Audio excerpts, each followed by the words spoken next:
Good afternoon and thank you for joining us for yet another episode of the CPK Online Bulletin. Hoping that you have a great week. My name is Sefusani and I will be your host. In the headlines, we see the 2021 Women Leadership Conference Vote Adada that was arranged by FIDA. The death of BBI, or is it? Itikadi magazine is out, get your copy. And on police brutality in the city and in the nation at large. Welcome to the Bulletin.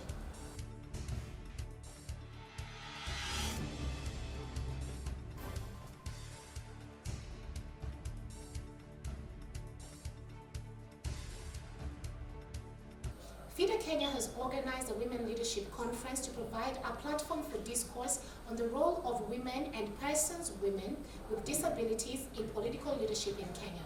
The conference ran from the 26th to the 27th of August 2021 and brought together select women aspirants, sitting members of parliament, both at the national and county levels, representing diverse groups, young and older women, minority and marginalized women, and women with disabilities. Political parties, electoral management body IEBC, representatives of civil society organizations, the media, and academia. Of key importance is that the two-day discourse culminated into the launch of an advocacy campaign, Vote Adada Initiative E, whose goal is to increase the number of women respecting intersectionality elected in the 6 elective positions in the 2022 elections in Kenya. The Communist Party of Kenya was represented by the convener of the Women's League, Comrade Sefusani. All I know is Vote Adada. That's the one I know. I'm running with that. That's my story and I'm sticking to it. If you don't remember anything else, remember that Vote Adada. 22.6 of the total cases on SGBV was gang rape.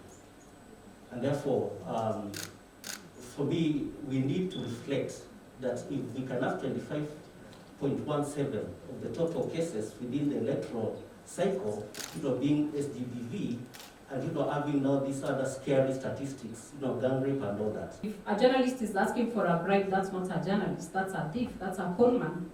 Journalists are supposed to be ethical, do their work without expecting any money. If a journalist asks for money, then the day you don't have money, you'll not get covered, or they'll just do the story for the sake of doing the story. And if you don't give them the money, next time they'll tell you, I am going to destroy you. So we have incidences. It's one of the challenges that I must admit. Corruption in the media is a crisis and it needs to be addressed. And we've been discussing this at the industry level, but I know we really have challenges. And these challenges include, why is the government of Kenya giving media houses or people to start media houses when they know they cannot pay the journalists, when they know they're just telling you, go and find out how you come back.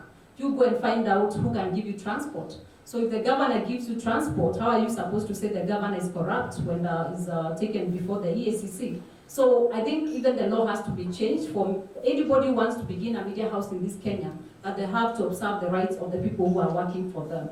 We have journalists in this country working without contracts, working just like, the way you go to a construction site and work and come back.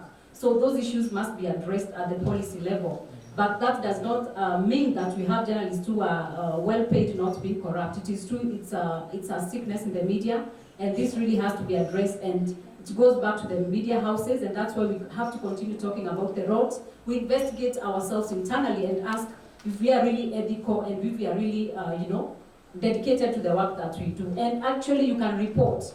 If you find a journalist asking for money, we've had media houses fire people, so please feel free to get in touch with the media house, make a phone call and say, this journalist works for you and ask for money for me. Actually, media houses are firing them. To secure a credible 2022 elections does not entirely rest on IEBC alone. IEBC will have to do its part and should do its part, and indeed they are the main stakeholders. But political parties would have to be ready to conduct credible nominations. Treasury would have to be ready to release funding. Parliament would have to move fast to enact electoral reforms. And the only electoral institution that seems to be ready is actually the judiciary. This is based continuously on consistency in handling electoral disputes, but also what they are now doing as we move forward. So it's a responsibility for everyone. Education and enforcement are two sides of one coin. That it's actually really important to make clear to people what the law states, what is an ethical, what is ethical in a particular space, and how can people exercise their rights in a non-violent way. So I think the first thing is, really thinking about these next few months as an opportunity to start that education process, and what tools are we going to use, and how do we generate those tools in a way in which we don't have to physically visit different parts of the country, but they are downloadable, they are accessible to people. But the second issue is really, how do you get the system of enforcement much more, what you call muscular and able to respond quickly to cases. And obviously the most egregious human rights violations are the ones that involve people with power, right? So we have to build a system of enforcement around people who abuse their power or abuse their office to do that.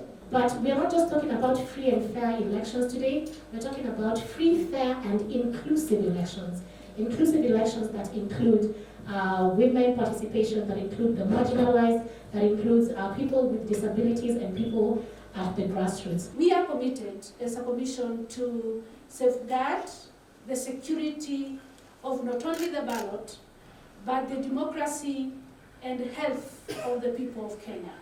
Given the COVID situation we are in, we have put in place mechanisms to ensure that the ballot is safe, democracy is safe, and the health of the people of Kenya is safe. Again, countries that have campaign finance limits have two approaches. If you place a cap, what happens is people establish friendly associations which campaign for the candidate regardless of whether the candidate has money or not. So these caps that the IEBC is placing, in addition to the fact that it's arbitrary, I'd really like to find out why you think that a president should have a cap of 4 million, but a member of the National Assembly should have a cap of about 20. And it was arbitrary. I mean, it was just fished off the air. And that tells you that itself that there are difficult things to do, but that doesn't mean they should be done in such a haphazard way. In 2016, we passed an Election Offences Act. That Election Offences Act makes it an offense to treat voters. It makes an offense to give voters money, the same things that women are asking for. We actually are using money illegally, and we are normalizing it. IEBC can be able to hold people, and the moment you start charging people for spending money to work into the DPP, they will take you seriously. So apart from doing civic education, we must tell people what it is that we stand to gain with this gender principle, which is development and all that immediate needs as well as strategic needs, plus what is it that we stand to lose if we do not pass the gender principle. The challenges around the women senators who are nominated is the challenge of voting. And we now have to get into a conversation not only on 2/3 in terms of numbers, but 2/3 in terms of quality and in terms of quality of representation.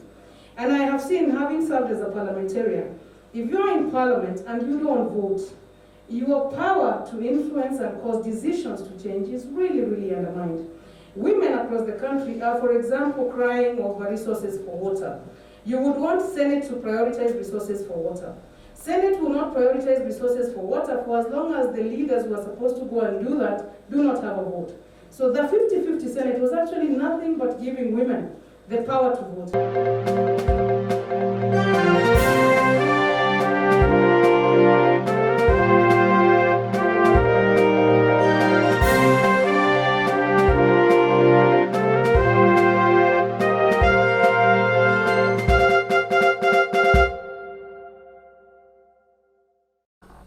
The big question is, has reggae been stopped? In the judgment that we saw earlier on in the week, the post-BBI judgment, we see that the BBI has been declared unlawful. There have been cries and jubilation from different political parties, citizens and individuals on the same issue, and the stand of the Communist Party of Kenya, which was strongly opposed to the BBI. We also see clips from several protests and marches that were arranged by the CPK in line with the BBI amendment bill, opposing strongly, and we also see some of the comments from its leaders. Follow CPK! My people, my people! My people, my people! No longer corruption! No longer corruption! My people, my people! My people, my people! Shika juda! BBI tena haikuelezea kwa zaidi ni vile inaweza kumwinua yule mwananchi wa chini na kumleta juu. So ilikuwa ni kitu tu ya mabepari, watu ambao wanataka kugawanya uongozi. But there should be a public audit and a deep audit on the kind of monies that were used in the BBI project. Okay. And if those found culpable, in fact, I would like to mention the ruling that was very clear that the president of this nation can be found legally culpable when he commits an offense. Right. And even the High Court actually mentioned that. So what we should be now moving forward is to ask, you know, this private citizen, which was the president brother Raila Amolo Odinga, to take personal responsibility, and also the president of Kenya to take personal responsibility, and if need be, to to reimburse the exchequer with the monies that was taken to finance the fraud.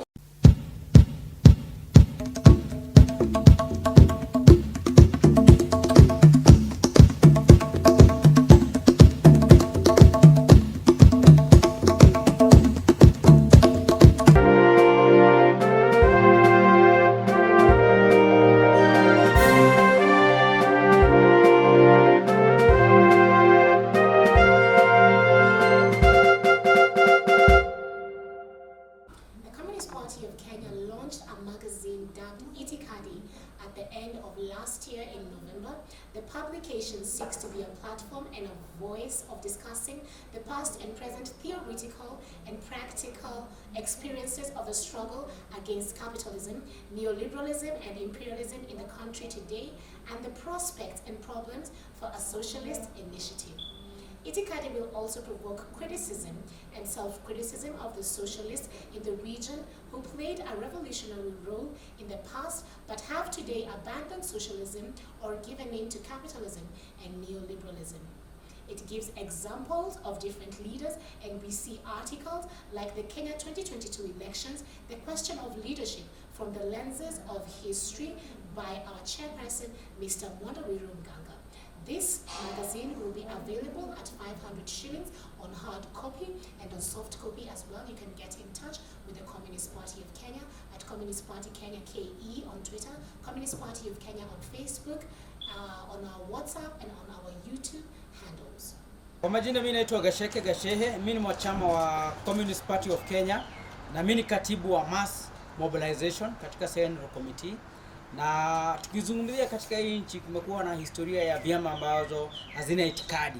Na chama yetu ya Communist Party of Kenya tumekuja na political program ambayo inazungumzia mambo ya itikadi. Na itikadi tukisema ni falsafa ama ideology ya chama, ndio inaitwa itikadi. Na sasa hii nakala ambayo tunaitoka kila mwezi na tutaitoa kwa mwezi wa 9 inazungumzia harakati za ukombozi na itikadi ya chama na harakati ambazo tunaendelea nazo. Tutakuwa unaipata kwa shilingi 1000 kama unataka nakala ambayo unasomea wewe mwenyewe. Unaweza inunua kwa party headquarter, na pia unaweza ipata kwa website ya Communist Party of Kenya kwa shilingi 500. Hizi hela ambazo unatumia kununua hizi nakala zinachangia na kufanya sisi wanachama wa Communist Party kuendelesha harakati zetu kama chama na kuhakikisha tunaweza kufund programs za chama. There have been rampant cases of police brutality in Nairobi and in Kenya at large, highlighted by the issue of the Kianjokoma brothers that came to light after the two brothers were mauled by the police because of being out during the COVID-19 curfew hours. This issue has brought about an outrage from the public and from other civil societies in the world at large on police brutality and also other cases on the same that have been in the uprising. tio ndo maambirire na nimeramenya ciana ciaku ni aya mathaigire na matirambira ciana ni ngiroko egoro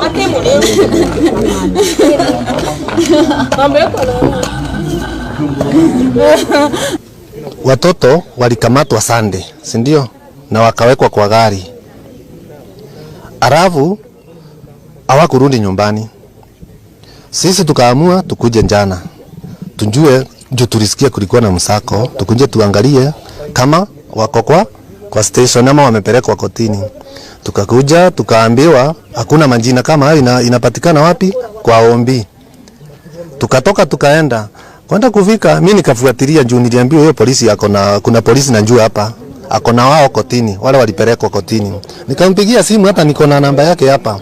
Akaniambia wacha niende niwaite na majina. Juu anaweza kuwa alipeana majina tofauti. Kanipigia akaniambia hakuna watoto kama hao. Sasa tunashindwa. Sio wakati tulikuja asubuhi, si wangetuambia vizuri. Kuna mili walipeleka wapi? Mochari. Ili tufuatilie. Sasa nikuzunguka mpaka leo. Like a community leader, I must say we are very frustrated if this is the kind of policemen we are having, and especially show at Manyata police station, because they are also human. They should have told this lady that they have corrected 2 unknown bodies, and we are petitioning our leaders and the police leader to tell us what is happening, especially show with policemen. If they collected these young 2 boys and they were from selling their pigs, we hear that they had in their pocket they had around 10 or so thousand. That is why the mother is crying, and they were carried by the police vehicle. We don't know what happened. They are saying that the boys jumped from the vehicle. We can't give any answer of that because now they are dead. Nobody can prove whether they jumped or they were killed or they were thrown away. Lakini, we are requesting kindly that is not the way. Even if the boys jumped away, and they knew very well they picked the boys from Kianjokoma, at least they would have given that information for these parents not to keep on hanging from Sunday to Monday, going to police station, from one police station to another. And we are kindly requesting that it is very painful, and therefore would ask the police power to take over so that the parents of these 2 boys, they will see their justice being done. We are very disturbed by this incident. These are children who are on holiday, long holiday. Benson Jirondwega, 22 years, ni my nephew, na nephew yo enge Emmanuel Mutura Ndwega, is 19 years. They were both on long holidays. They are university students. However, they were doing small business, and on the particular day, they were actually selling pig meat. They were arrested at Kianjokoma, about actually less than a kilometer to their home, because their house is at Kianjokoma market. And the bodies were collected almost 30 kilometers from where they were arrested, and we don't know how they got there. And what I'm saying is that when the parents came to Manyata police station to ask, they were told nothing. When they went to Runyenjes, it is DCI Runyenjes who assisted them. He told them 2 bodies were collected. They can go and check at Embu mortuary. We went there, and true, we found the bodies there. Only now for Manyata police to tell us that they collected them. Yet we have been coming here and we have been denying they know nothing about it. Why were they hiding information from us? At home. And they earned money with themselves, over 10,000, the earning of the day. And even by the time they were, we saw them in the mortuary, they earned nothing in the pocket. So it is very, very, very sad for such incidents. And we are not going to leave it here. We will follow it to the root. And I hope the government is going to assist us to the root of this matter. Tarehe 1 mwezi wa 8 mwaka huu kama saa 7:30 hivi tuliweza kupata habari ya kwamba kuna ajali imefanyika, na kabla ya hiyo kulikuwa na operation kama tunavyojua kuhusu maneno ya curfew. Kuna watu 6, kopro 2 na askari 4 ambao walikuwa wameenda operation wakati wa kiajokoma, na katika street moja wakapata vijana wamekusanyika, na it was already past hours, na wakati ule hawa vijana waliona askari wakija wakatoweka, wakatoroka. Waliweza kuarrest vijana 2, na already kulikuwa na 2 tena gari kwa gari.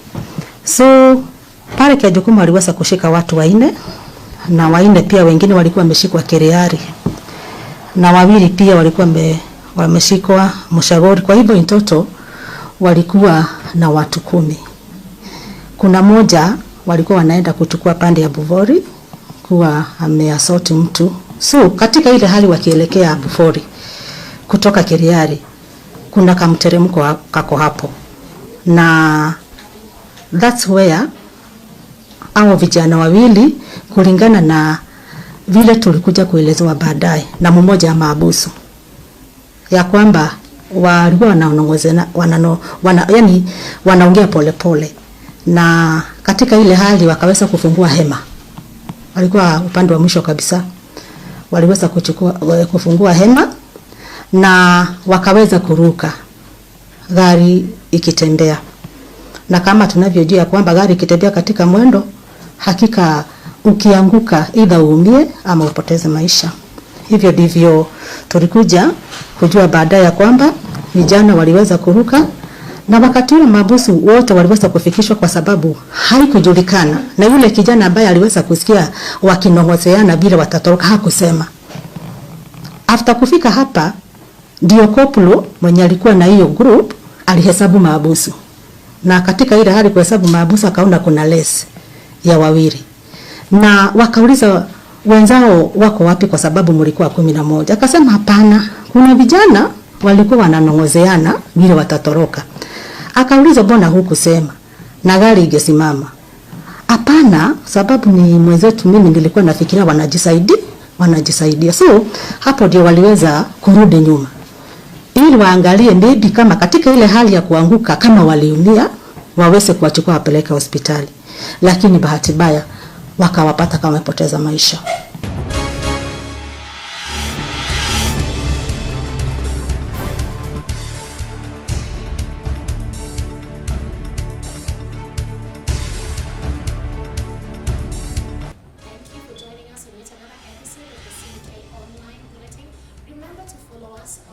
Social media handles, that is Facebook at Communist Party of Kenya, Twitter at Communist Kenya KE, and on our WhatsApp and YouTube Communist Party of Kenya. Thank you very much for joining us, and we will see you next week for yet another episode of CPK Online Bulletin. Remember to like, subscribe, share and comment, and if you have any news that is in line with the political ideology of the Communist Party of Kenya, we invite you to share it with us, and we will help to redistribute